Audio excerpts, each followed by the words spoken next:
હાજી.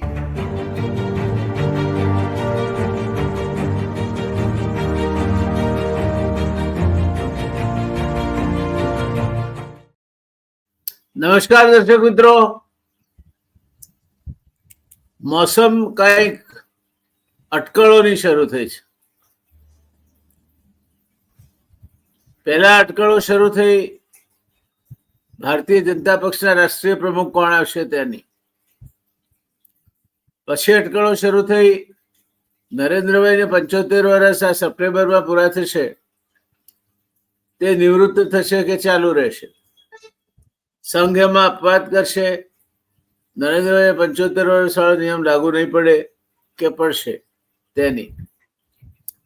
પછી અટકળો શરૂ થઈ ગુજરાતના પ્રદેશ પ્રમુખ અંગેની,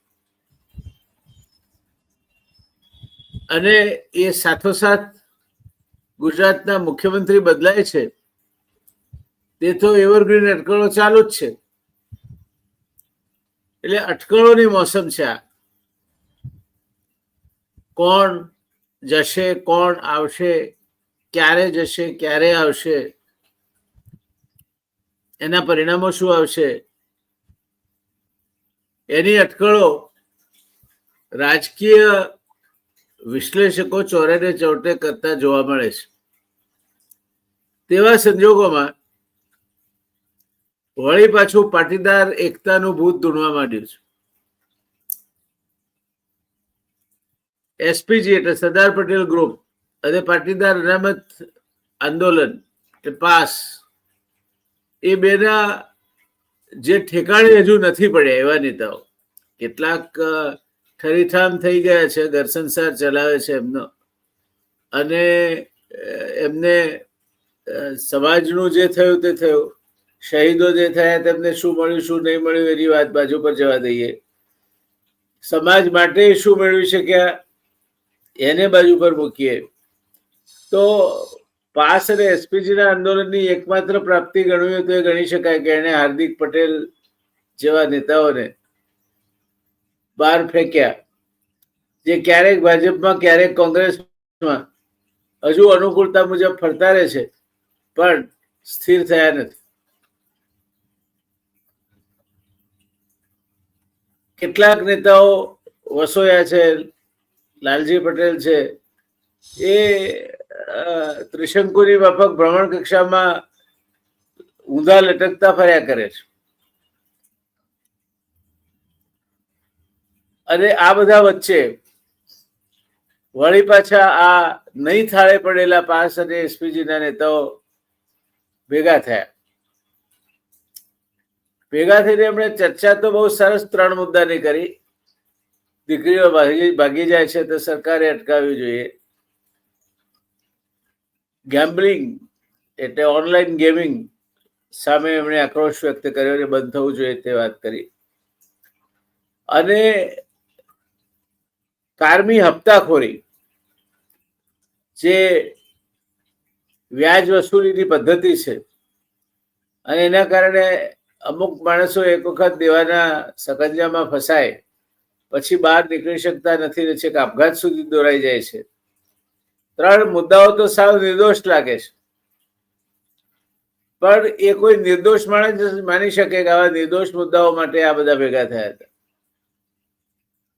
એમનો ગર્ભિત એજન્ડા પણ હશે, અને એ ગર્ભિત એજન્ડા શું હશે તે આપણે જાણતા નથી. એની માત્ર અટકળો જ થઈ શકે. હવે જો આ નેતાઓ ભેગા થાય અને એમાંના મહાદુત છે ભાજપ તરફી હોય તો કોંગ્રેસમાં પણ પાટીદારો છે. પિતા પુત્રીનો દાખલો આપીએ તો વિજયભાઈ ઠુમર અને જેરીબેન ઠુમર છે. એ સિવાય બીજા અનેક પાટીદાર આગેવાનો કોંગ્રેસમાં પણ છે. તો કોંગ્રેસના પાટીદારો શું કરવા રહી જાય? કોંગ્રેસના પાટીદારો પણ ભેગા થાય. પાટીદારોમાં સત્તાના 2 ધ્રુવીકરણના કેન્દ્રો છે, ઉમિયાધામ ને એક ખોડલધામ. ઉમિયાધામ પ્રમાણમાં શાંત છે. ઉમિયાધામ સામાન્ય રીતે કોઈ રાજકીય ચળવળોમાં કે એમાં આગળ પડીને ક્યાંય ચર્ચાતું હોય દેખાતું નથી. પણ ખોડલધામ હંમેશા ચર્ચામાં રહે છે. અને ખોડલધામના નરેશભાઈ ક્યારેક ભાજપમાં જોડાય છે, ક્યારેક કોંગ્રેસમાં જોડાય છે, એવી અફવાઓ અને અટકળો પણ વહેતી રહે છે. તો કે નરેશભાઈ હજુ સુધી એકે પાર્ટીમાં જોડાયા નથી, કોઈ પાર્ટીની કંઠી એમણે બાંધી નથી, પણ આ અટકળો ને કોઈ અટકાવી શકતું નથી. એમાં બાકી રહેતું હતું તે લેવા પાટીદારોના આરાધ્ય સ્થાન માં બે દિગ્ગજ નેતાઓ ભાઈ નરેશભાઈ અને જયેશ રાદડિયા વચ્ચે તડ નહીં પણ મોટી ફાટ પડી છે. એ બે ખીણના બે બાજુ ઉભેલા વ્યક્તિત્વ જેવા થઈ ગયા છે. એટલે એમાં પણ એકતા કેટલી અને કેટલી નહીં તે પ્રશ્ન રહે છે.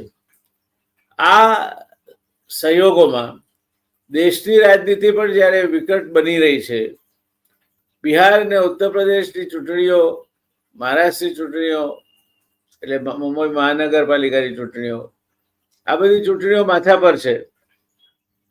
તેવે સમયે આપણા ભારતીય જનતા પાર્ટીના જે પ્રમુખ વોટ કેચર કહેવાય, એ નવા બોલ પરથી શીન ગુમાવાઈ રહી છે. શીન એટલે ચળકાટ. એટલે પહેલા એ બોલ ઘાતક બનતો હતો, સ્વિંગ થતો હતો, અનઇવન બાઉન્સ આવતો હતો. એ હવે આવતો નથી. હવે તો એ એક જ જગ્યાએ અનિશ્ચિતતા બતાવે છે આપણને, અને એ છે મશીન મેનેજમેન્ટ અને મશીનરીનું મેનેજમેન્ટ. મશીનરી અને મશીનનું મેનેજમેન્ટ ક્યાં સુધી ચાલશે એ પ્રશ્ન એ આજનો યક્ષ પ્રશ્ન છે. અને કેન્દ્રમાં પણ સરકાર છે કે નહીં તે કોઈ બહુ જાણકારી નથી કોઈને. નરેન્દ્રભાઈ કેન્દ્રિત બધું ચાલે છે. ક્યારેક અમિતભાઈ સપાટી પર આવે છે, કોઈક જાહેરાતો કરે છે, કોઈક જગ્યાએ ભાષણો આપે છે, પણ અમિતભાઈ નંબર 2 છે એવું અત્યારે કહી શકાય. નરેન્દ્રભાઈ ની ગેરહાજરીમાં અમિતભાઈ જ વડાપ્રધાન બનશે એવું છાતી ઠોકીને કોઈ કહી શકે તેવું નથી. ત્યાં પણ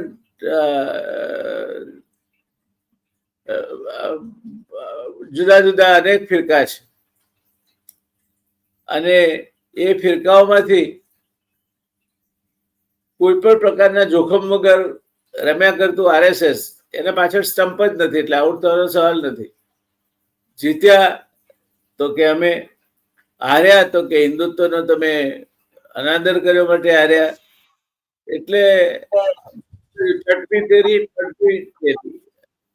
અને કોઈ પણ પ્રકારના જોખમ વગર સમૃદ્ધ થતી જો સંસ્થા હોય જે 100 વર્ષ પૂરા કરશે તો રાષ્ટ્રીય સ્વયંસેવક સંઘ છે. એને ક્યારેય કોઈ આંદોલનોમાં ભાગ લીધો નથી, ક્યારેય સત્તાને પડકારી નથી. એક જેપી આંદોલનને બાદ કરો, કેજરીવાલનું આંદોલન એને ઊભું કરેલું હતું ને મનમોહનસિંહની નિષ્ક્રિયતા અને કોંગ્રેસની નિંબરતાના કારણે કોંગ્રેસને ભારે પડી ગયું. બાકી રાષ્ટ્રીય સ્વયંસેવક સંઘ એ કાગળ પર ચિતરેલા વાઘ જેવો છે, અને એના જ અનુયાયી, એની જ પેટા શાખા એ ભારતીય જનતા પાર્ટી છે. એ ભારતીય જનતા પાર્ટીના રાષ્ટ્રીય પ્રમુખ જેપી નડ્ડા એવું કહ્યું કે હવે અમે મોટા થઈ ગયા છે, અમારી રીતે અમારો વહીવટ કરવાને સક્ષમ છીએ, અમારે કઈ સંઘની આંગળી પકડીને ચાલવાની જરૂર નથી, અને અમે સંઘના આંગળિયાત નથી. પરિણામે અબકે બાર 400 પાર નહીં હુઆ.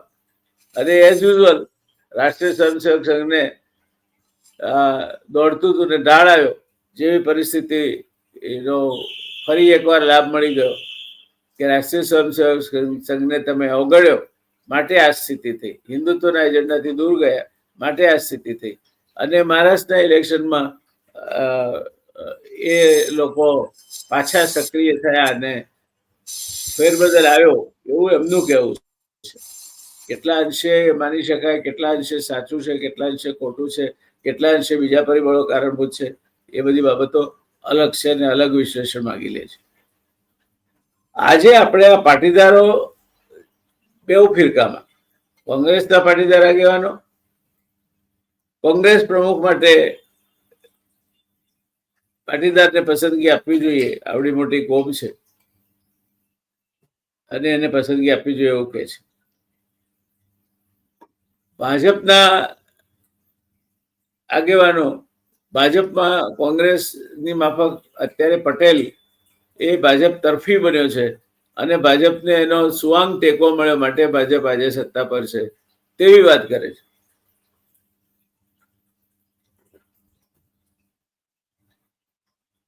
મૂળ હકીકત એ છે કે 1985માં અનામતનું આંદોલન થયું અને ગામડાઓમાં ખાસ કરીને પાટીદાર કોમને જે નુકસાન થયું અને એમણે જે માર ખાધો, એમના ખેતરો બાળી નાખવામાં આવે, એમના ઉપર જે અત્યાચારો થાય, એના કારણે પાટીદાર સાગમટે ઘરનું ભાત લઈ અને સામે પક્ષે પહોંચ્યો. પાટીદારનું એ સ્થળાંતર હજુ સુધી એ મલમપટ્ટા રોકાયા નથી. ત્યાં સુધી કે તમે ભરત સોલંકીને કોંગ્રેસના પ્રમુખ બનાવો એટલે આ માધવસિંહનો દીકરો છે અને 85 ફરી જોવું હોય તો કોંગ્રેસને મત આપજો, એ માત્ર સ્લોગન ઉપર ભાજપ તરી જાય છે. ત્યારે આજે બંને જગ્યાએ પાટીદાર આગેવાનો ભેગા થયા અને પાટીદારોને જ તમે ગણતરીમાં લો એવી વાત એમણે મૂકી. એની આજે આપણે આપણા વરિષ્ઠ રાજકીય વિશ્લેષક, પત્રકાર, એકેડેમિશિયન અને જેને ગુજરાતના નહીં પણ દેશના રાજકારણની એક ઊંડી સૂઝ અને સમજ છે એવા ભાઈ શ્રી હરિભાઈ દેસાઈ સાથે આજે આપણે ચર્ચા કરવાના છે. હરિભાઈની ઓળખાણ આપવાની કોઈ જરૂર નથી, સિર્ફ નામ ही કાફી હૈ. અને હરિભાઈની જબાન એમની ઓળખાણ છે. સ્પષ્ટ વક્તા, તડ અને ફળ, જે સાચું લાગે તે કહેવાનું, નાઈધર ફિયર નોર ફેવર, કોઈનાથી ગભરાવાનું નહીં. એક જમાનામાં જ્યારે બાળા સાહેબ ઠાકરેનો સૂર્ય મધ્યાહને તપતો હતો ત્યારે આ ભળ મળે છે બાળા સાહેબને પણ ભાંડ્યા હતા અને સામનામાં એમને બિરદાવતો લેખ લખાયો હતો. એનું ટાઇટલ હતું હરામી હરી. એક્સપ્રેસ ટાવરને ભડકે બાળવાની ધમકી આપી હતી શિવસેનાએ અને એ બધા વચ્ચે અડીખમ તોફાનમાંથી પસાર થઈને હરિભાઈ એમને એમ રહે. શિવસેના આજે ક્યાં છે આપણે જાણીએ છીએ. હરિભાઈની એક વિશિષ્ટતા એ છે કે એ પોતાનો મત જે હોય તે સાચો કે ખોટો, એમનો મત સ્પષ્ટ રીતે બેબાકીથી રજૂ કરી શકે છે અને ક્યારેય એમ કરવામાં એ થડકાર અનુભવતા નથી.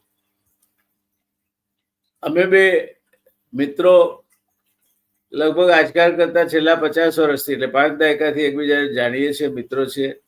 અને આ 5 દાયકામાં હું નથી બદલાયો, એવો જ ભોટ અને અણઘડ રહ્યો છું અને હરિભાઈ પણ નથી બદલાયા, એવા જ બેબાક અને સ્પષ્ટ વક્તા રહ્યા છે. ત્યારે આજે હરિભાઈ ચર્ચાની શરૂઆત કરીએ કે આ પાટીદારો પાસ એસપીજીના નેતાઓ ભેગા થયા, પહેલા પછી કોંગ્રેસના પાટીદાર આગેવાનો ભેગા થયા, તો શું આ પાટીદાર આગેવાનો અત્યારે સંખ્યાબળની રાજનીતિ રમવા માંગે છે? શું વિસાવદરના પરિણામો આવ્યા એ પછી એમણે જો કોંગ્રેસે ડિપોઝિટ ગુમાવી હોય વિસાવદરમાં તો કડીમાં આમ આદમી પાર્ટીએ ગુમાવી છે. એટલે ત્રીજો વિકલ્પ ગુજરાતમાં ઉપસે એવી કોઈ શક્યતા મને દેખાતી નથી. આપ એના ઉપર પ્રકાશ પાડી શકો છો. તો છે શું પરિસ્થિતિ? આ પાટીદારો ભેગા થઈને શું મેળવવા શું માંગે છે? જયનારાયણભાઈ, આપની ચેનલ પર મને નિમંત્રણ આપવા બદલ આપનો ખૂબ ખૂબ આભાર. અને આપે જે પ્રશ્ન કર્યો છે એનો સીધો ને સટ જો જવાબ આપવાનો હોય તો બહુ સ્પષ્ટ છે કે આ બધા સ્વાર્થી તત્વો છે. આમાં છે ને કોઈ વિચારધારા નથી, કોઈ સમાજની વાત નથી, કોઈ સમાજ હિતની વાત નથી. આ માત્ર રાજકીય લાભ લૂંટવાની વાત છે. તમે જોયું કે પાસનું આંદોલન થયું, શાના માટે આંદોલન થયું હતું? પટેલ અનામત મેળવવા માટે. કઈ અનામત? તો પટેલોને ઓબીસી માં સમાવવા માટે છે ને એમણે આંદોલન કર્યું અને એ આંદોલનનો ચહેરો હાર્દિક પટેલ બન્યો હતો. અને હાર્દિક પટેલ એ નરેન્દ્ર મોદીને અને અમિત શાહને હિટલર અને જનરલ ડાયર કહીને સભાઓ સંબોધે ત્યારે પાટીદારો રાજીના રેડ થઈ જતા હતા. પાટીદારોની અપેક્ષા ખૂબ હતી, પણ અંતે શું થયું? અંતે તો સુરસુર્યું થયું, પણ એમણે છે ને ખુલાસા કરવા પડ્યા. કારણ કે જે આખો એનો રિમોટ જે ચાલતો હતો એ ભારતીય જનતા પાર્ટીમાંથી જ હતો. એ બાબત બહુ સ્પષ્ટ છે. અને આનંદીબેન પટેલ જ્યારે મુખ્યમંત્રી હતા એમને હટાવવાનો એની પાછળનો હેતુ હતો. અને કોણ એની પાછળ હતું એ હવે છે ને મને લાગે છે કે મારે કોઈ નામ પાડવાની જરૂર નથી. જીએમડીસી ગ્રાઉન્ડ ઉપર જે કંઈ થયું, આનંદીબેને કહ્યું કે મારા આદેશોથી પોલીસે કામ નથી કર્યું. તો આદેશ કોણે આપ્યો એ હવે છે ને જગ જાહેર છે. 14 પાટીદાર યુવાનોની લાશો ઢળી શહીદ થયા અને એના ઉપર રાજકારણના ખેલ ખેલાયા. હાર્દિક પટેલને કોંગ્રેસે વર્કિંગ પ્રેસિડેન્ટ બનાવ્યા અને એ છે ને ભારતીય જનતા પાર્ટીમાં જઈને ભાજપના ધારાસભ્ય થઈ ગયા. એ પહેલા વરુણ પટેલ અને રેશમા પટેલ એમણે ભારતીય જનતા પાર્ટીના ખેસ પહેર્યા હતા. એટલે હાર્દિક પટેલને આપણે છે ને જરાક એમ કહી શકીએ કે પાસના જે નેતાઓ હતા એ છે ને એમાં વરુણ પટેલ જેમણે આ મીટિંગનું આયોજન કર્યું હતું હમણાં, અને એમને છે ને દખારા છે. તમે એમના ફેસબુક અકાઉન્ટ ઉપર જુઓ તો અમિત શાહની સાથેની તસવીર છે ને ઝળકે છે. એમણે છે ને એ તસવીર મૂકી છે ખાસ એક સંકેત આપવા માટે કદાચ. અને અમિત શાહ સાથેની તસવીર કેમ મૂકી છે? કેમ નરેન્દ્ર મોદી સાથેની તસવીર નથી મૂકી? એ ભારતીય જનતા પાર્ટીમાં છે અને ભારતીય જનતા પાર્ટીનો સુપ્રીમ લીડર જો કોઈ હોય તો એ નરેન્દ્ર મોદી છે. તમને સમજાય છે, પ્રજા સમજે છે, મેસેજ આપવામાં આવે છે કે અમિત શાહના ઈશારે ઘણું બધું ચાલી રહ્યું છે. વરુણ પટેલે જે મીટિંગ બોલાવી એ મીટિંગમાં બહુ સ્પષ્ટપણે કહીએ તો એણે ફોન પણ કર્યા હતા. એણે કોંગ્રેસના પટેલ ધારાસભ્ય કિરીટ પટેલને પણ ફોન કર્યો હતો અને દિનેશ બાંભણિયા એ પણ આની અંદર કરતા હરતા હતા. બાકી જે પાસના જે હતા એ બધા બી બહેતી મેં હાથ ધોલો. એક જ વાક્યમાં કહેવું હોય તો આ બધા જે તત્વો હતા એ છે ને રાજકીય લાભ ખાટવા માટેના ઈરાદા સાથે પટેલોને નામે, પટેલ એકતાને નામે એ લોકો ભેગા થયા હતા. બાકી કેમ હાર્દિક પટેલને બોલાવવામાં નહીં આવ્યા? હાર્દિક પટેલ તો પાસના આંદોલનનો ચહેરો હતો. હાર્દિક પટેલ તો ભાજપનો માન્ય ધારાસભ્ય છે. કેમ એને બોલાવવામાં ના આવ્યો? કારણ કે વરુણ પટેલને હાર્દિક પટેલ નડે છે. બીજું, એસપીજી, સરદાર પટેલ ગ્રુપ, લાલજી પટેલ કેમ નહોતા બોલાવવામાં આવ્યા અથવા કેમ નહોતા? કારણ કે આ બધામાં ભારતીય જનતા પાર્ટીએ પટેલોની એકતાને તોડી નાખવાનું કામ કર્યું છે અને બધાને રમાડવાનું કામ કર્યું છે એ આપણે જાણીએ છીએ. એટલે આ જે બેઠક બોલાવવામાં આવી હતી એમાં કિરીટભાઈ પટેલ પાટણના કોંગ્રેસી ધારાસભ્ય, વીરજીભાઈ ઠુમ્મર કોંગ્રેસના સંસદ સભ્ય રહેલા, ધારાસભ્ય રહેલા કોંગ્રેસી નેતા, જેની ઠુમ્મર મહિલા કોંગ્રેસ પ્રદેશ એ પણ અને લોકસભા ચૂંટણી લડેલા, હારેલા, એ પણ કોંગ્રેસી. કેટલાક કોંગ્રેસીઓ પણ એમાં હતા. પણ એ લોકોને સમજાઈ ગયું કે આ તો ભારતીય જનતા પાર્ટીની રમત છે. અને ભારતીય જનતા પાર્ટીની રમત એટલા માટે છે કે 2027ની લોકસભાની ચૂંટણી આવે એ પહેલા છે ને પટેલોને માટે કંઈક આપણે છે ને કરવાનું છે. પટેલોનો અવાજ, પટેલોને છે ને સત્તામાં લાવવાનું. આમે પટેલો તમને ખબર છે કે અત્યારે 48 જેટલા 47 જેટલા ધારાસભ્યો એ પટેલ છે અને મોટા ભાગના ભારતીય જનતા પાર્ટીમાં છે અને બીજા એકાદ બે એ હમણાં છે ને વિસાવદરમાં ભાઈ ઇટાલિયા જીત્યા, ગોપાલ ઇટાલિયા. હવે એ ભારતીય જનતા પાર્ટીમાં ક્યારે જશે મને ખબર નથી.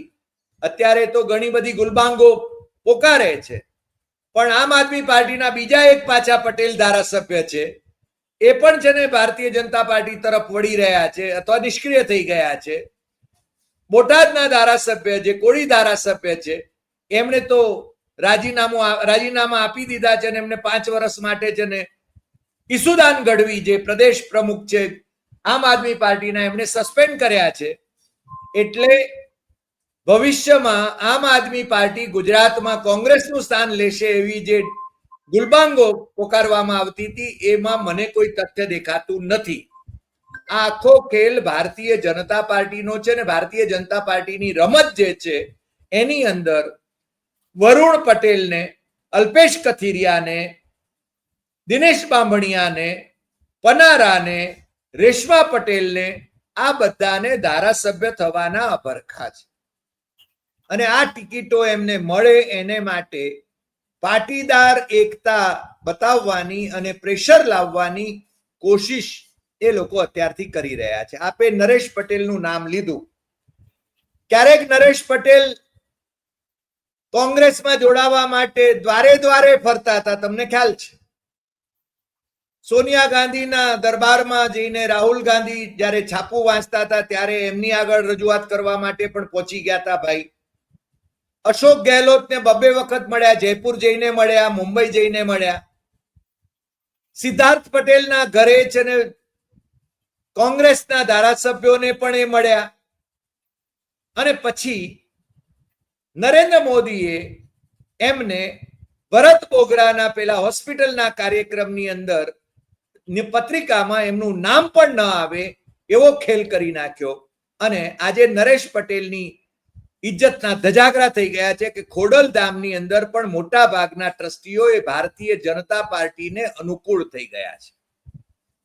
અને રમેશ ટીલાળા કરીને એક ધારાસભ્ય જે એમના કહેવાતા સમર્થક હતા એ પણ એમને ટિકિટ અપાવી શક્યા નરેશ પટેલ અને એ છે ને ધારાસભ્ય થયા. ને રમેશ ટીલાળા પણ નરેન્દ્ર મોદી અથવા અમિત શાહના આદેશોનું પાલન કરશે, નરેશ પટેલનું નહીં. નરેશ પટેલ પોતે છે ને એસર્ટ કરી શકતા નથી. કોંગ્રેસી વિચારના છે. એમના પુત્રએ પણ છે ને કોંગ્રેસનો પ્રચાર કર્યો હતો, પરંતુ એ પોતે છે ને કોઈ નિર્ણય શક્તિ ધરાવતા નથી. એમને ધંધામાં નિર્ણય શક્તિ હશે, વિદેશમાં ઘણો ધંધો એમણે વિસ્તાર્યો હશે, પણ ખોડલધામમાં એ છે ને ફિગર હેડ છે અત્યારે. એટલે નરેશ પટેલનું કોઈ વર્ચસ્વ એવું નથી રહ્યું. બીજું, મોદી શાહનું રાજકારણ એ છે કે જે સમાજની અંદર જે પ્રભાવી નેતા હોય એ લોકોને કઈ રીતે પતાવી દેવા રાજકીય રીતે. નરેશ પટેલ વર્સિસ રાદડિયા, જયેશ રાદડિયા, એનો ખેલ આપણે જાણીએ છીએ. અને જયેશ રાદડિયા પણ વિસાવદરમાં છે ને ડીંગ હાંકતા હતા. કિરીટ પટેલ ત્યાં ઉમેદવાર હતા ભારતીય જનતા પાર્ટીના, એમની સામે ભ્રષ્ટાચારના ઘણા બધા આક્ષેપો પણ ચર્ચામાં આવ્યા અને કિરીટ પટેલે જાહેર કર્યું હતું કે હું જીતી જઈશ અને જયેશ રાદડિયા છે ને એ મંત્રી થશે. જયેશ રાદડિયાનું એ સ્વપ્ન રોડાઈ ગયું. નરેશ પટેલની પણ ત્યાં આગળ કોઈ ભૂમિકા પરોક્ષ રીતે હતી એ બધા જાણે છે. પટેલો એક ન થાય એને માટેનો ખેલ પણ ચાલી રહ્યો છે. એવા પટેલો, એને પેલો કે ને કે 2 બિલાડીઓ અને 1 વાંદરાનો ખેલ, એ છે ને ભારતીય જનતા પાર્ટીને સુપેરે ચલાવતા આવડે છે. બીજું, એસપીજીમાં પણ તડા પાડવામાં આવ્યા. લાલજી પટેલ જે એસપીજી નો ચહેરો હતા એ છે ને ક્યાં લોપ થઈ ગયા? કેમ એમાં આ બેઠકમાં નહોતા? આ બેઠક એ પાટીદાર એકતાને નામે ખરેખર તો ભારતીય જનતા પાર્ટીનું રમકડું હતું એવું હું તો બહુ સ્પષ્ટપણે કહીશ, એમને ગમે કે ન ગમે. અને આ બાબત બહુ સ્પષ્ટ છે. બીજું, એમાં કોંગ્રેસના નેતાઓ પણ ગયા હતા. કોંગ્રેસના નેતાઓને સમજાઈ ગયું કે આ ભારતીય જનતા પાર્ટીનો ખેલ છે એટલે એમણે અલગ બેઠક કરી અને વિરજીભાઈ ઠુમ્મરે એનું નેતૃત્વ લીધું. વિરજીભાઈ ઠુમ્મર એ છે ને રાહુલ ગાંધીને પત્ર લખ્યો, પાટીદારો તમને મળવા માંગે છે. હવે મને લાગે છે કોંગ્રેસમાં પણ પાટીદાર પ્રમુખ થવો જોઈએ. કોંગ્રેસમાંથી એક અવાજ ઉઠી રહ્યો છે કે પ્રદેશ પ્રમુખ તરીકે વિરજીભાઈ ઠુમ્મર એમને છે ને પાટીદાર તરીકે પ્રમુખ બનાવવામાં આવવા જોઈએ. કારણ કે છેલ્લા કેટલાય વર્ષોમાં પટેલોને કોંગ્રેસની અંદર તડકે મૂકવામાં આવ્યા છે અને કદીર પીરજાદા જેવા કોંગ્રેસના હળહળ વિરોધી, પેલા પટેલોના હળહળ વિરોધી અને કોંગ્રેસનું ધનોત પનોત કાઢી નાખનાર એ માણસને કાર્યાધ્યક્ષ બનાવવામાં આવે, એ માણસ પટેલોને ભગાડી દે પાર્ટીમાંથી અને ભારતીય જનતા પાર્ટી પાસે મોકલી આપે, એવું જ થયું. શક્તિસિંહ ગોહિલનું બાકી રહેતું હતું તો શક્તિસિંહ ગોહિલે જે રીતે સૌરાષ્ટ્રની અંદર અને બીજા જે અધ્યક્ષો જે નિમાવડાવ્યા એમાં પણ પટેલો છે ને ભારતીય રહ્યા પટેલો કોંગ્રેસમાંથી ભારતીય જનતા પાર્ટી તરફ જતા રહે એવો ખેલ મંડાયો. આ છે ને બહુ સ્પષ્ટ છે સાહેબ, દીવા જેવું ચોખ્ખું છે.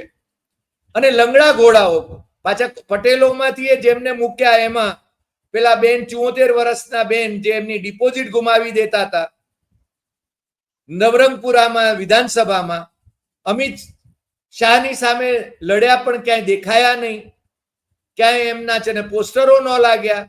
અમે તો એ જ વિસ્તાર, અમિત શાહની જે કોન્સ્ટિટ્યુઅન્સી છે એમાં જ રહીએ છીએ, છતાં અમે ક્યાંય જોયા નહીં કોંગ્રેસના પોસ્ટરો. અમિત શાહની પત્રિકાઓ ઘેર ઘેર પહોંચી. તો એનો અર્થ એ થયો કે ભારતીય જનતા પાર્ટી સાથે મળી ગયેલા કોંગ્રેસના નેતાઓને અને લંગડા ઘોડાઓને રાહુલ ગાંધીની સંમતિ સાથે જિલ્લાના અધ્યક્ષો જો બનાવવામાં આવે, 2-4 રેસના ઘોડાઓ હોઈ શકે, પણ એ સિવાય જો આ ખેલ થતો હોય તો ગુજરાતમાં કોંગ્રેસ પણ ભારતીય જનતા પાર્ટી ચલાવી રહી છે એવું લાગ્યા વિના રહેતું નથી. અને બીજું, કોંગ્રેસ એ સર્વસમાવેશક પાર્ટી રહી છે. ભારતીય જનતા પાર્ટી તો આમ તો સામાન્ય રીતે જે છાપ છે એ વાણિયા બ્રાહ્મણોની પાર્ટી રહી છે પહેલાથી, પણ ધીરે ધીરે એણે એનો ઓબીસી વિસ્તાર કર્યો, દલિતોમાં વિસ્તાર કર્યો અને આદિવાસીઓમાં વિસ્તાર કર્યો. હિન્દુત્વને નામે એણે છે ને જે રીતે વિભાજનો સર્જ્યા બધા જ સમાજોમાં એ આપણે જાણીએ છીએ. પરંતુ કોંગ્રેસની પાસેથી આવી અપેક્ષા નહોતી કે વિરજીભાઈ ઠુમ્મર પાટીદારોનું નેતૃત્વ કરીને પેલા રાહુલ ગાંધીને મળવા માટે જવા માટે પત્ર લખે અને ગુજરાત કોંગ્રેસના પ્રભારી એમને કે રાહુલજી આવે એટલે તમારી મુલાકાત કરાવીશ અને 10-15 જણાને એમની સાથે મુલાકાત કરાવીશ, બાકીના બહાર બેસે. આવું છે ને એમને કહેવામાં આવ્યું, એ પણ હું જાણું છું. એટલે ખરેખર તો ગુજરાતમાં પાટીદારોની એકતાને બદલે પાટીદારોમાં વિભાજન થઈ રહ્યા છે સાહેબ. અને એ આખો ખેલ એ ભારતીય જનતા પાર્ટીના કમલમમાંથી થતો હોય એવું લાગ્યા વિના રહેતું નથી. જી હરિભાઈ, વાત તમારી બહુ જ તાર્કિક છે અને બિલકુલ હકીકત સિદ્ધ છે. ભૂતકાળના ઉદાહરણો પર આમાં બિલકુલ બંધ બેસે છે. જે વાત સમજાતી નથી તે એ છે કે ગુજરાતની રાજનીતિમાં પાટીદાર મુખ્યમંત્રીઓ સ્વર્ગસ્થ શ્રી ચિમનભાઈ પટેલ, બાબુભાઈ જશભાઈ પટેલ, કેશુભાઈ પટેલ, આનંદીબેન પટેલ અને અત્યારે ભૂપેન્દ્રભાઈ પટેલ આવ્યા ખરા, પણ એક ચિમનભાઈને બાદ કરતા અને બાબુભાઈ જશભાઈને બાદ કરતા કોઈએ પોતાની છાપ છોડી નથી. બીજું, એક પણ પાટીદાર મુખ્યમંત્રીએ પોતાની ટર્મ પૂરી કરી નથી. એટલે બહુમતી હોવાને કારણે કદાચ મુખ્યમંત્રી પદ એમને મળે છે ત્યારે આ કોમ સમાજના બીજા વર્ગોને માટે જેને આઈસોર કહેવાય, આંખમાં કસ્તર પડ્યું હોય તે રીતે એક ખુશતી હોય તે પ્રકારનું વર્તન એનું ઊભું કરે છે.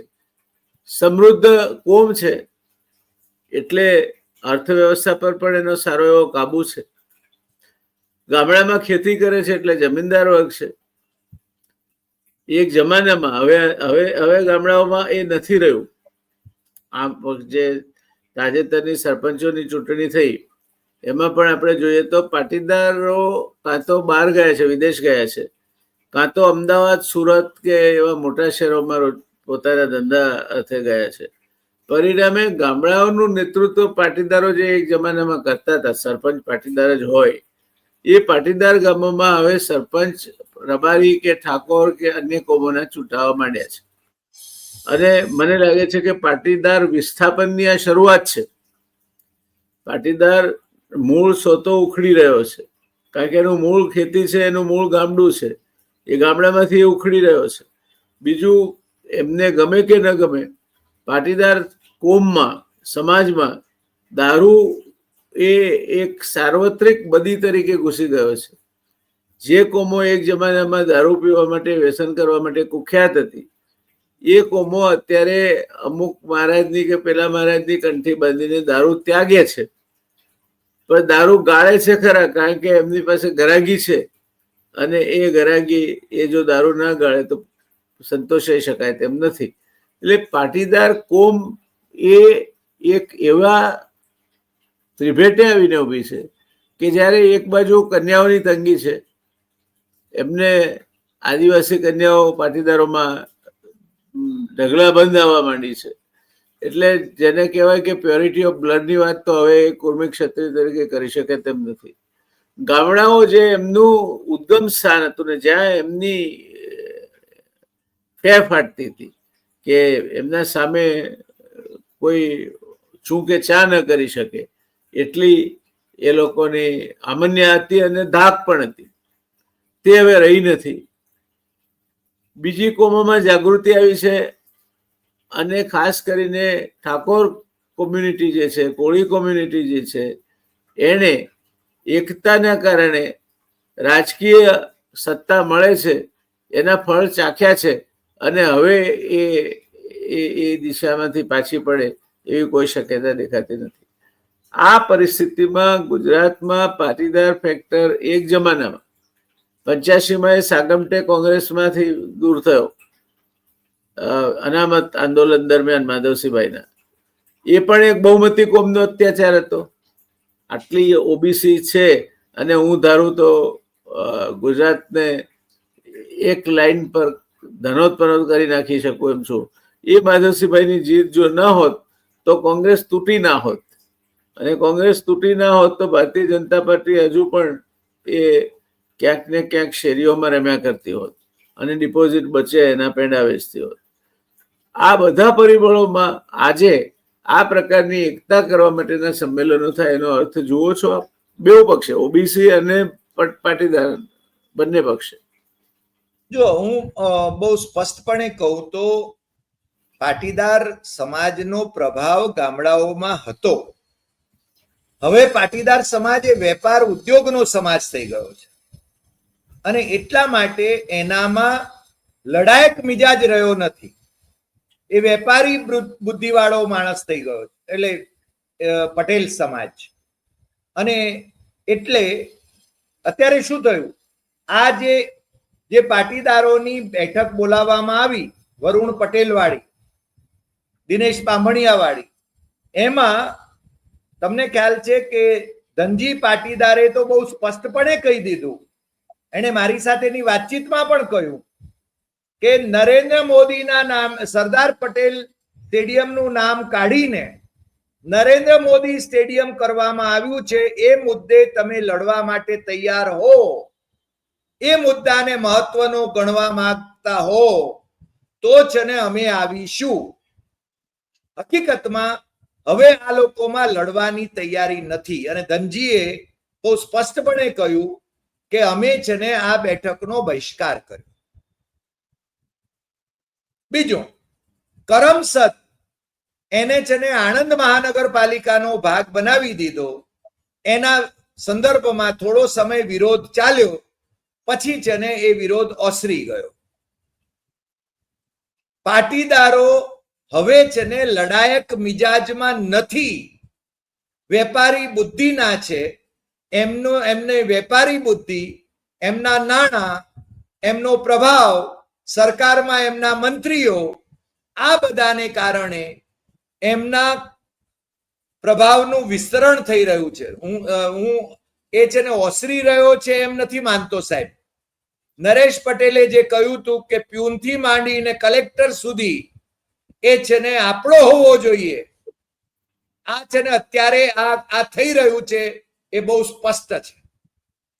તમે છે ને જીપીએસસી ની વાત કરો અથવા તો બીજા સરકારી ભરતીઓ જે થઈ રહી છે એની વાત કરો, એનો અભ્યાસ કરો, તો તમને છે ને આ બહુ સ્પષ્ટ ઉડીને આંખે વળગે એમ છે. એટલે પાટીદારો એ ખેતીવાડી કરતી પ્રજાને બદલે હવે છે ને એ બુદ્ધિથી વિચારીને, વેપારી બુદ્ધિથી વિચારીને પોતાનું કામ કઈ રીતે આંગળી વાંકી કરીને ઘી કેમ કાઢી લેવાય એમાં છે ને એ લોકો છે ને માહિર થઈ ગયા છે. એમનામાં લડાયક વૃત્તિ રહી નથી. બીજું, બીજા જે સમાજો છે, આપણે કહ્યું ઠાકોર સમાજ, રબારી સમાજ, કોળી સમાજ, જે બાકીના જે સમાજો છે, દલિત સમાજ, આદિવાસી સમાજ, જેમને પછાત રાખવામાં આવ્યા, એમનામાં જાગૃતિ આવે, એમનામાં વિકાસ થાય એ ખૂબ જરૂરી છે. અને એ દિશામાં એ આગળ વધે, અધિકાર મેળવે એ પણ જરૂરી છે. એમાં કશું ખોટું નથી. પરંતુ મને લાગે છે કે આપણે તો જાતિવાદ ઉપર જ જો જવાનું હોય, ને ભારતીય જનતા પાર્ટી તો જાતિવાદનું મૂળ છે. નરેન્દ્ર મોદી વડાપ્રધાન થાય છે ત્યારે એમ કે છે કે હું ઓબીસી વડાપ્રધાન છું પહેલો. હકીકતમાં તો દેવેગૌડા ઓબીસી વડાપ્રધાન પહેલા હતા, પણ નરેન્દ્ર મોદીને પેલું નંબર 1 નું ઓબ્સેશન છે. રાષ્ટ્રપતિ, દલિત રાષ્ટ્રપતિ એમ કે અમે બનાવીએ છીએ રામનાથ કોવિંદને, દ્રૌપદી મુર્મુને આદિવાસી મુક્ત રાષ્ટ્રપતિ બનાવ્યા. મને લાગે છે આપણે રાષ્ટ્રપતિ અને વડાપ્રધાનોને પણ જાતિને ધોરણે ઓળખવાના. આ કોણે શરૂ કર્યું? નરેન્દ્ર મોદીએ શરૂ કર્યું. એટલે ભારતીય જનતા પાર્ટીએ આ બધા ખેલ શરૂ કરેલા છે સાહેબ. અને હું એવું માનું છું કે હવે પટેલોમાં લડાયક મિજાજ નથી રહ્યો, લડવાની નથી વૃત્તિ રહી. એણે છે ને પોતાના સંગઠનનો ઉપયોગ કરીને, વગનો ઉપયોગ કરીને જેટલો લાભ મેળવી શકાય રાજકીય રીતે એ લાભ મેળવવાની વાત કરી રહ્યા છે. આપે એક બહુ સરસ મુદ્દો કર્યો. પટેલ મુખ્યમંત્રીઓની મુદત પૂરી ન થવા માટે પણ પટેલો જ જવાબદાર રહ્યા છે, એ તમે ના નહીં પાડી શકો. પટેલો જ ડાયરેક્ટલી કે ઇનડાયરેક્ટલી, બરાબર. તમે ધારો કે આનંદીબેનને કાઢવા માટે કોણ જવાબદાર રહ્યું? પાસ આંદોલન જવાબદાર રહ્યું ને. આપણે પટેલોને જ જવાબદાર ગણવા પડે, નહીં તો આનંદીબેન ને હું તો એમ માનું છું બહુ સ્પષ્ટપણે કે જેમ તમે જ્યારે મંત્રી હતા ત્યારે આઈએએસ ઓફિસરો ઉભા રહીને તમે એમને છે ને એમની પાસેથી જવાબ માંગી શકતા હતા. આનંદીબેન થી પણ આઈએએસ અધિકારીઓ અને આઈપીએસ અધિકારીઓ ધ્રુજતા હતા. આજે છે ને એ લોકો ડિક્ટેટ કરે છે. મુખ્યમંત્રીઓમાં એક ક્ષમતા હોવી જોઈએ, અને ચિમનભાઈમાં એક ક્ષમતા હતી. પણ ચિમનભાઈ હોય કે પછી બાબુભાઈ જશભાઈ તો જે લોકો ની સામે લડ્યા એ જ, અને ચિમનભાઈને ચોર કહેતા હતા, એ જ ચિમનભાઈના કિમલોપથી બાબુભાઈ છે ને સત્તામાં આવ્યા. આ વાત તો છે ને આપણી પ્રજાએ સમજવી પડશે ને. એ જ બાબુભાઈ સરદાર પટેલ યુનિવર્સિટીના વાઇસ ચાન્સેલર થયા. ભાઈ કાકાને વાઇસ ચાન્સેલર ન બનાવ્યા, જેને યુનિવર્સિટી સ્થાપી હતી. પટેલો જ પટેલોને મારે છે એવું હું જયારે હંમેશા કહું છું ત્યારે છે ને આ હકીકતો તમે અવગણી ન શકો.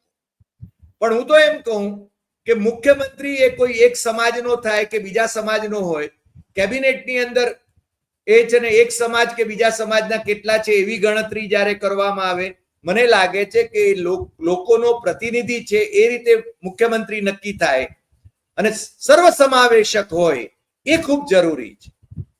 હવે તો એવું થઈ રહ્યું છે કે ભારતીય જનતા પાર્ટીમાં પટેલ મુખ્યમંત્રી છે, તો હવે એમ કે મને એવું કહેવામાં આવ્યું કે એમ કે ભારતીય જનતા પાર્ટીનો પ્રદેશ પ્રમુખ એ તો છે ને ઓબીસી માંથી આવશે. બીજી બાજુ કોંગ્રેસની અંદર જે કોંગ્રેસ લેજિસ્લેટિવ પાર્ટી વિધાનસભા પક્ષના નેતા છે એ ઓબીસી માંથી છે, એટલે પ્રદેશ પ્રમુખ તરીકે પટેલને મૂકવા જોઈએ એવી માગણી ઉઠી રહી છે. મને લાગે છે કોંગ્રેસ પોતાના મૂળ તત્વોથી દૂર ભાગી રહી છે, સર્વસમાવેશક પાર્ટી રહી છે. એમાં છે ને આ પ્રકારના જાતિવાદી સમીકરણો ચાલવા માંડ્યા. એટલે તમે છે ને ભારતીય જનતા પાર્ટી એ ને કે પ્રકારે પોતાનું ધાર્યું કરાવે છે એની સામે તમે લડી રહ્યા છો, અને એ જ ભારતીય જનતા પાર્ટીની નીતિ રીતિથી તમે લડો તો તમે જીતી ક્યારે શકો? આ તો વિચારવા જેવું છે. જય નારાયણભાઈ, આપના મત પ્રમાણે ગુજરાતનું જે અત્યારનું રાજકારણ છે એમાં બધું ગૂંચવાયેલું છે, દિશા શૂન્ય છે. સાહેબ બહુ સ્પષ્ટપણે કહું તો કોંગ્રેસની અંદર તો જે રીતે શક્તિસિંહ ગોહિલે એકાએક રાજીનામું આપીને મેં હોદ્દો છોડી દીધો એવું કહ્યું, મને લાગે છે કે હું તો એમ માનતો હતો કે શક્તિસિંહ ગોહિલે મેચ્યોર માણસ છે, પણ આ છે ને ઇમેચ્યોરિટીનું એક ક્લાઇમેક્સ હતું. કારણ કે શક્તિસિંહ જેવો વરિષ્ઠ નેતા આવી રીતે પ્રેસ કોન્ફરન્સ ભરીને હોદ્દો છોડી દે અને શૈલેષ પરમારને ઇન્ચાર્જ તરીકે મૂકી દે, મને લાગે છે કે આ કોંગ્રેસને હજુ પણ ખાડામાં લઈ જવા માટે નિમિત્ત બનશે. બીજું, ભારતીય જનતા પાર્ટીના પણ પ્રદેશ પ્રમુખ ક્યાં નક્કી થઈ શકે છે, પરંતુ ભારતીય જનતા પાર્ટીમાં એનું સંગઠન જે છે અને સત્તા છે એટલા માટે બધા એની સાથે ચીટકી રહ્યા છે, કારણ કે બધાને પોતાનો લાભ ખાટવો છે. અને એટલા માટે જ સામ દામ દંડ ભેદ ભારતીય જનતા પાર્ટી સત્તામાં છે. કાલે ધારો કે ભારતીય જનતા પાર્ટી સત્તામાં ન હોય તો આપે જેમ કહ્યું એમ કે પહેલા જેમ સ્થિતિ હતી કે એ ડિપોઝિટ બચી એના પેડાવે છે, સ્થિતિ આવી છે. 425 બેઠકો હતી ભારત કોંગ્રેસની રાજીવ ગાંધીના વખતમાં, અને એ વખતે ભારતીય જનતા પાર્ટીની 2 બેઠકો હતી.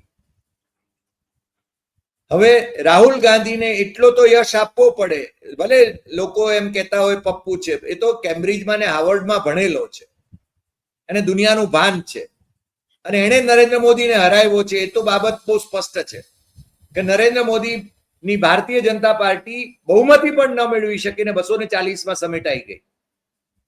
પણ તમે છે ને જો ભારતીય જનતા પાર્ટી જે કરે છે એ જ તમે કરીને આગળ વધવા માંગતા હોય તો પછી ક્યોસ જ થાય સાહેબ. એટલે કોંગ્રેસમાં પણ જેને એ જ પ્રકારની પરિસ્થિતિ છે. ભારતીય જનતા પાર્ટીમાં પણ આંતરકલહ ઓછો નથી, પણ એ સત્તામાં છે એટલા માટે લોકો છે ને એની સાથે ચીટકી રહ્યા છે. અંગત ચર્ચાઓમાં તો એ લોકો પોતાના નેતાઓ વિશે પછી ગામથી માંડીને શહેર સુધી કે ગાંધીનગર સુધી એ લોકો શું વાત કરે છે તમે બધા જાણો છો. તો એનો અર્થ એ થયો હરિભાઈ કે આ જે કઈ સંમેલનો થયા ભાજપ પ્રેરિત અને કોંગ્રેસ પ્રેરિત, એ પાટીદાર સંમેલનોમાંથી તારતમ્ય કાઢવું હોય તો પાણી વલોવવાથી માખણ ન નીકળે એવું તારતમ્ય કાઢી શકાય. બેમાંથી એકે પાસે આજે for that matter any other party included pan Gujarat એટલે આખા ગુજરાતમાં જેની સ્વીકૃતિ હોય, અરે ગુજરાતમાં વિભાગીય સ્વીકૃતિ હોય કે ભાઈ સૌરાષ્ટ્ર એટલે એક જમાનામાં અમુક નેતાઓ સૌરાષ્ટ્રના ખમતીધર નેતાઓ ગણાતા હતા, અમુક નેતાઓ એટલે ઉત્તર ગુજરાતના ખમતીધર નેતાઓ ગણાતા હતા, અમુક નેતાઓ મધ્ય ગુજરાત અને અમુક નેતાઓ દક્ષિણ ગુજરાતના ખમતીધર નેતાઓ ગણાતા હતા. એવું પણ આજે રહ્યું નથી. આજે ભારતીય જનતા પાર્ટી સત્તા પર છે, નરેન્દ્રભાઈના નામે મત મેળવીને સત્તા પર આવે છે, એની પાસે સંગઠન છે, સત્તા છે ને સાધનો છે, એટલે સત્તા પર છે. પણ આ બધા ચલાયમાન પરિબળો છે, આ કોઈ અચળ પરિબળ નથી. આમાંનું એક પણ પરિબળ એવું નથી કે અચલ ગણી શકાય. તો કાલે ઉઠીને આ ચલાયમાન પરિબળોમાંથી કોઈ પણ પાર્ટી એકદમ વિચલિત થઈને વિલીન થઈ જાય અને ગુજરાતમાં કોઈ ત્રીજી જ પક્ષનો ઉદય થાય એવું આપ માનો છો? જો તમારો ઈશારો આમ આદમી પાર્ટી તરફ હોય તો હું કહીશ કે ના, આમ આદમી પાર્ટી તરફ મારો ઈશારો નથી. હું પણ માનું છું ને આપની સાથે સંમત છું કે ગુજરાતમાં આમ આદમી પાર્ટીનું કોઈ જ ભવિષ્ય નથી. યસ, પણ ચોરના ભાઈ ઘંટી ચોર જ જો આવવાના હોય તો જ એને લોકોને મૂરખ બનાવવા જેવી વાત થાય. પણ અત્યારે જે નેતાઓ છે એ નેતાઓ પોતાની કોન્સ્ટિટ્યુઅન્સી ના જ નેતા નથી. ધારો કે ભૂપેન્દ્રભાઈ પટેલ મુખ્યમંત્રી છે માટે ભૂપેન્દ્રભાઈને કોઈક સલામ ભરે છે, બાકી ભૂપેન્દ્રભાઈ એક 5મી હરોળનો ધારાસભ્ય છે. મંત્રીના પુત્ર ગ્રામ પંચાયતની ચૂંટણી હારી જાય, મંત્રીના પુત્ર ગ્રામ પંચાયતની ચૂંટણી હારી જાય. કેટલા બધા ભારતીય જનતા પાર્ટીના કેટલા નેતાઓના છોકરાઓ હારી ગયા, ભાઈઓ હારી ગયા. એટલે નરેન્દ્ર મોદીને નામે અત્યારે ગામડામાં પણ વોટ માગે છે. એટલે નવી નેતાગીરીને આવવા નથી દીધી, એમણે નવી નેતાગીરીને ઊભી નથી થવા દીધી. અને આ છે ને બંને પક્ષો માટે કોમન છે સાહેબ. એમાંથી કઈ પેન ગુજરાત નેતાગીરી એ ક્યારે ઊભી થશે એની આપણને પ્રતીક્ષા તો જરૂર છે. હું તો એવું માનું છું કે પેન ગુજરાત કોઈ નેતાગીરી ઉપસી આવે, પરંતુ બંને પક્ષમાંથી કોઈ પેન નેતાગીરી છે નહીં ગુજરાતની. પેન ગુજરાત એટલે ગુજરાત વ્યાપી સ્વીકૃતિ ધરાવતી એવી કોઈ નેતાગીરી મને દેખાતી નથી. અને ક્યારે ગુજરાત એક જમાનામાં સુશાસિત રાજ્ય ગણાતું હતું. તો આવનાર લાંબા વર્ષો સુધી ગુજરાતના રાજનીતિમાં અનિશ્ચિતતા જ રહે અને ગાંધીનગરમાં બેસનારી ગુજરાતની સરકારો માત્ર રમકડા સરકારો બની રહે અને અધિકારીઓ જ રાજ કરે, એ પ્રકારનું ભવિષ્ય આપ જોઈ રહ્યા છો? અત્યારે તો એ છે જ, અત્યારે તો એ છે જ. અને આવતા દિવસોમાં એમાં કોઈ બહુ પરિવર્તન આવે એવી મને કોઈ શક્યતા લાગતી નથી. તો ગુજરાતનું ભવિષ્ય શું જોઈ રહ્યા છો? Gujarat was always number 1 despite Modi. હું તો હંમેશા કહું છું મોદી. હું મારા નોકરી કાળની જ વાત કરું હરિભાઈ, અને આપ એ વખતે મુંબઈમાં હતા, આપણે વારંવાર મળતા હતા. જ્યારે હું નોકરીમાં જોડાયો, જીઆઈડીસી માંથી મારી કારકિર્દીની શરૂઆત થઈ હાઉસિંગ બોર્ડ બાદ, ત્યારે ગુજરાત એ વખતે જયારે અલગ રાજ્ય બન્યું ત્યારે 8મા નંબરે હતું દેશમાં. પણ માત્ર ને માત્ર ગુજરાતના લઘુ અને મધ્યમ ઉદ્યોગોના કારણે, માત્ર ગુજરાતમાં કોઈ મોટા પબ્લિક સેક્ટર એકમો પણ નહોતા, કારણ કે ગુજરાતની નેતાગીરીનું વજૂદ એ વખતે પણ દિલ્હીમાં કઈ ખાસ ઉપજતું નહોતું. એટલે એ વખતે પણ ગુજરાત પહેલા નંબરે 1990માં આવ્યું. ત્યાં સુધી ગુજરાતના સ્થાનિક પરિબળો કોઈ આ વાઇબ્રન્ટ ગુજરાત જેવા તાઇફા કર્યા વગર એને ચૂપચાપ પ્રગતિ કરી હતી. અમે જતા હતા સામે ચાલીને, જેમ મુંબઈ આવતા હતા તેમ કલકત્તા જતા હતા, મદ્રાસ જતા હતા, બેંગ્લોર જતા હતા, દિલ્હી જતા હતા, અને રોકાણકારોને ગુજરાતમાં આકર્ષતા હતા એક જ મુદ્દા પર કે તમને ઝડપથી અમે પતાવી આપીશું, કરપ્શન નહીવત છે, નથી એવું અમે નથી કહેતા, પણ ગુજરાતમાં આવશો તો તમને વીજળી, પાણી, રોડ, રસ્તા, આ સવલતો અને શાંત મજૂર સંબંધો એ તમને મળી રહેશે. આ ગુજરાતની યુએસપી હતી. આજે તમને ગુજરાતનું માર્કેટિંગ કરવાનું કે તો ગુજરાતની યુએસપી શું ગણો આપ? મને તો લાગે છે કે અત્યારે તો છે ને 2-3 ઉદ્યોગ ગૃહો છે, એમણે મોટા પ્રમાણમાં ઇન્વેસ્ટમેન્ટ કર્યું છે, એટલા માટે આપણું ઇન્વેસ્ટમેન્ટ કદાચ વધારે દેખાય. બાકી તો છે ને નાના ઉદ્યોગો એમને તો મને લાગે છે બંધ તાળા મરાવી દીધા છે. એક જમાનામાં જે એસ્ટેટો ધમધમતા લાગતા હતા, વાપી, ઉમરગામ, સરીગામ, પાંડેસરા, ઉધના, આ બાજુ આવો તો પનોલી, અંકલેશ્વર, નંદેસરી, વટવા, નરોડા, ઓઢવ, ત્યાં આજે સંખ્યાબંધ એકમો, નાના એકમો મૃતપ્રાય સ્થિતિમાં છે કાં તો મરી ગયા છે.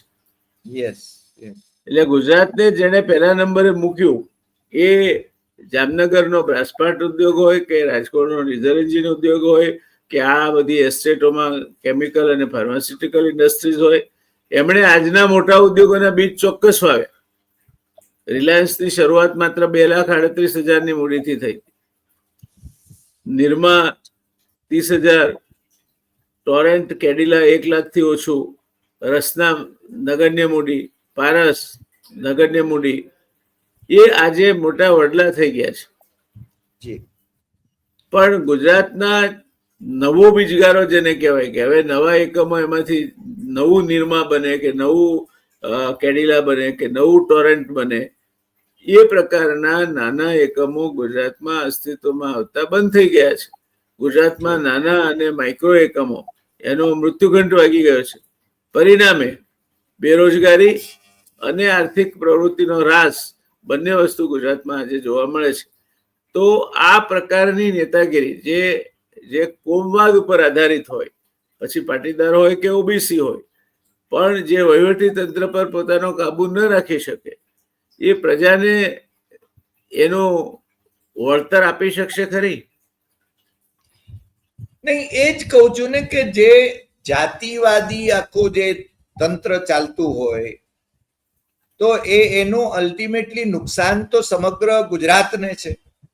મને લાગે છે કે આપણે ત્યાં શરૂઆતમાં બ્રાહ્મણ મુખ્યમંત્રીઓ થયા તો એ આપણા મુખ્યમંત્રીઓ હતા. આપણે એમને બ્રાહ્મણ ગણ્યા નહોતા. સરદાર પટેલ છે ને પટેલ હતા એટલે આપણે એમને પટેલ તરીકે નહોતા જોયા કે સરદાર સાહેબે તો કરમસદમાં જયારે કન્યા શાળાનું ભૂમિપૂજન હતું ત્યારે એમણે એમના ભાષણની શરૂઆત જ એ રીતે કરી હતી કે તમે કરમસદના પાટીદારોએ મને નિમંત્રણ, એનો મને આનંદ છે, પણ જો હું પાટીદાર છું એમ સમજીને મને આમંત્રણ આપ્યું હોય તો મારે તમને કહેવું છે કે હું બધી જ કોમનો છું. મેં મારી જાતને ગાંધીને અર્પણ કરી દીધી છે અને એટલે તમે મને કોઈ એક કોમના ચોકઠામાં બાંધી શકતા નથી. 18 વર્ણ એવો શબ્દ પ્રયોગ કર્યો હતો. 18 વર્ણ સાથે જોડાયેલા. એટલે આ દિવસો ગયા અને આજે જયારે ભારત પાસે કટોકટી છે, એક બાજુ વસ્તી વધારો છે, બેરોજગારી છે, ભલે આપણે અર્થવ્યવસ્થાની દ્રષ્ટિએ ચોથા નંબરે હોઈએ પણ માથાદીઠ આવકની દ્રષ્ટિએ નીચામાં નીચા છીએ, લોકશાહી સરકારોની દ્રષ્ટિએ નીચામાં નીચે છે, માનવ અધિકારોની દ્રષ્ટિએ નીચામાં નીચે છે, કુપોષણની દ્રષ્ટિએ નીચામાં નીચે છે, ત્યારે એવા સમયે જયારે આ દેશનું સુકાન વહન કરવાનું આવે ત્યારે આપણે ક્રિકેટની ટીમ સિલેક્ટ કરવી તો બેસ્ટ સિલેક્ટ કરીએ છીએ. એવું નથી કરતા કે 2 મદ્રાસમાંથી હોવા જોઈએ, 2 મહારાષ્ટ્રમાંથી હોવા જોઈએ, 2 ગુજરાતમાંથી હોવા જોઈએ, એવું નથી કરતા. તો તમારું રાજ્ય ચલાવવા માટે તમારે આ પ્રકારની વાડાબંધી શેના માટે? અને પાટીદારોની વાત કરીએ તો 40 કરતા વધારે, 45 કરતા વધારે ધારાસભ્યો છે.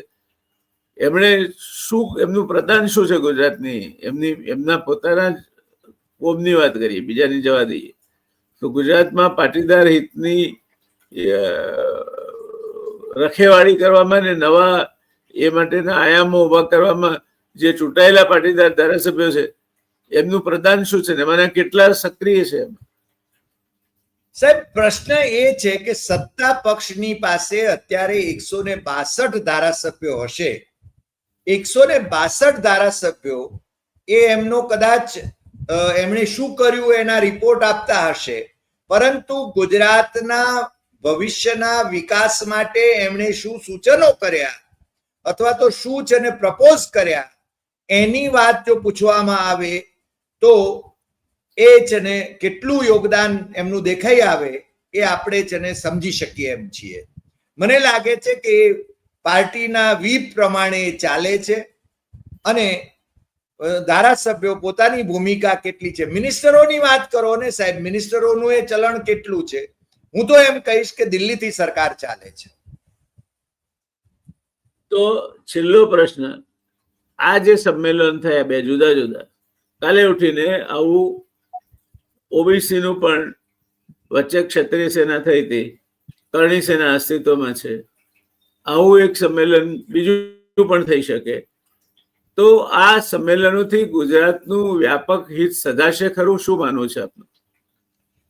મને એમ લાગે છે કે દરેક સમાજ સંગઠિત રહે એમાં કશું ખોટું નથી, પરંતુ રાજકીય દ્રષ્ટિએ આપણે બધા ગુજરાતી છીએ અને ગુજરાતના હિતમાં આપણે શું કરી શકીએ એમ છીએ એ છે ને પછી કોંગ્રેસ હોય કે ભાજપ હોય, મને લાગે છે કે નરેન્દ્ર મોદી મુખ્યમંત્રી થયા એ પહેલા ભારતીય જનતા પાર્ટી સત્તામાં હતી કે કોંગ્રેસ સત્તામાં હતી ત્યારે વિપક્ષ સાથે જે પ્રકારના સંવાદની વાત હતી એ હવે છે ને સંપૂર્ણપણે એનો લોપ થઈ ગયો છે. અને હવે તો ઓપરેશન લોટસની બોલવાલા છે. કોને તોડી લાવો છો, કોનો ભાવ શું છે. અને હમણાં હું શક્તિસિંહ ગોહિલનો એક ઇન્ટરવ્યુ સાંભળી રહ્યો હતો. એમને છે ને નરેન્દ્ર મોદીએ જે પ્રકારની ઓફરો કરી હતી એની એમણે વાત કરી. એટલે મને એમ થાય છે કે ખુલ્લેઆમ આ તો જાણે બજાર માંડી છે, હાટ માંડી છે એવું લાગ્યા વિના રહેતું નથી. મને લાગે છે કે રાજકીય નેતાઓ એ ગુજરાતના હિતમાં પોતે કામ કરે એટલી જ આપણે અપેક્ષા કરીએ છીએ. પછી એ કોઈ પણ સમાજના હોય એ પોતાના સમાજમાં સંગઠિત રહે એવી આપણે અપેક્ષા કરીએ. હા, એ બરાબર છે. બધા સમાજો સંગઠિત હોય પોતપોતાની રીતે. ઘરનું આંગણું ચોખ્ખું રાખીએ તો ફળિયું ચોખ્ખું રહેશે, અને ફળિયું ચોખ્ખું રહેશે તો ગામ ચોખ્ખું રહેશે. એટલે સમાજો સંગઠિત થાય એમાં કશું જ ખોટું નથી. યસ, એટલે ઉમાશંકર જોશી જેમ કહેતા હતા એમ કે માનવ થાવ તોય ઘણું અને વિશ્વ માનવ આપણે થવાની વાત છે. આપણે ગુજરાતી છીએ. ગુજરાતી હોવું એટલે ભારતીયની વિરુદ્ધમાં નથી, ભારતીય હોવું એટલે વિશ્વ માનવીની વિરુદ્ધમાં નથી. એ બાબત છે ને કમસે કમ મને લાગે છે ગાંધીજીનો જે સંદેશ છે એને તો આપણે આવકારવો જોઈએ અને આત્મસાત કરવાની જરૂર છે. જી હરિભાઈ, ધન્યવાદ. ખૂબ સરસ ચર્ચાઓ થઈ.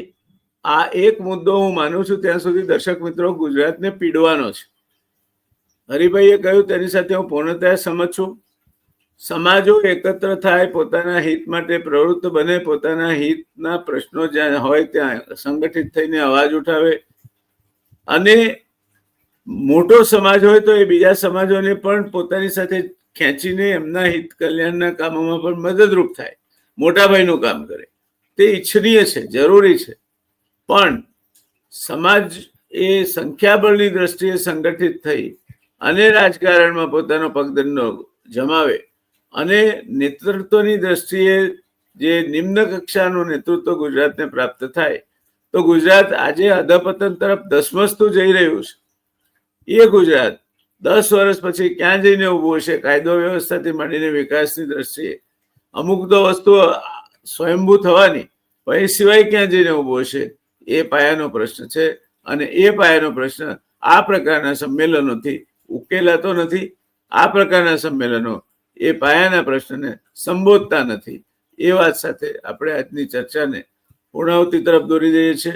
હું તમારો દોસ્ત ડોક્ટર જયનારાયણ વ્યાસ આ ચર્ચાને સમાપન તરફ લઈ જાઉં છું. તમને જો આ ચર્ચા ગમી હોય તો તમે ચોક્કસ મને જાણ કરશો. તમારા મિત્રોને પણ આ વિચારો વહેંચશો, એમને આપણી ચેનલ પર જોડાઈને, આ તમારી જ ચેનલ છે, રજીસ્ટ્રેશન કરાવવા કહેશો. અને એ રીતે વધુ ને વધુ લોકો સુધી એક તટસ્થ સંદેશ, જેને કોઈ રાજનીતિ સાથે કોઈ લેવા દેવા નથી, માત્ર મેરિટ અને એવા નિષ્ણાતો કે જે તટસ્થતાપૂર્વક પરિસ્થિતિનું વિશ્લેષણ કરી શકે તેને તમારા સમક્ષ મૂકી સાચી પરિસ્થિતિ તમારી સામે મૂકવાનો અમારો પ્રયાસ છે.